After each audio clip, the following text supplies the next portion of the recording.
Hello All Blacks fans. In a long and insightful Sunday briefing with New Zealand media at the team's suburban Paris retreat, Foster opened up on a wide range of topics, including his own perceived tough treatment by media types he felt carried an agenda and his influenza with his soon-to-be former bosses at New Zealand Rugby over the decision to replace him well ahead of this year's World Cup in France.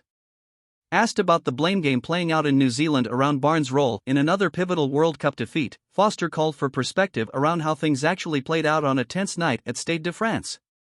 The reality is most of the big calls in the match were made by TMO Tom Foley, who was the All Blacks coach's chief influenza about the hand dealt his side. "We've got to have perspective on this," said Foster, who has not ruled out coaching against the All Blacks in future, but confirmed he has nothing lined up at this point. "It's a tough game to referee. There is a lot of pressure on. Wayne is a quality person and has been a quality referee for a long time.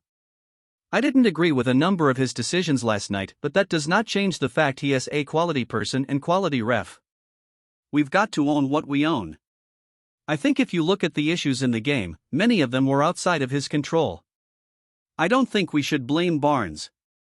But the game has got an issue where it seems to come down to which decisions they feel they want to correct, and that's the sad part of last night. The good thing about it is it's not a lot to do with Wayne and it's nothing to do with our respect for South Africa. You've got to hand it to him, they were a hard nut to crack. About Kane. I don't think there was the force they said was put into it.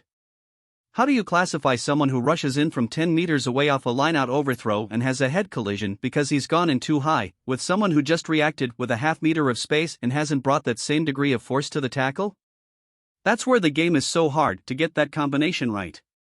He described the incident where Boxlock Ebenezabeth collected All Blacks prop Ethan de Groot with a forearm to the face on the carry, but was not referenced by the TMO, as another situation where the game gets clouded.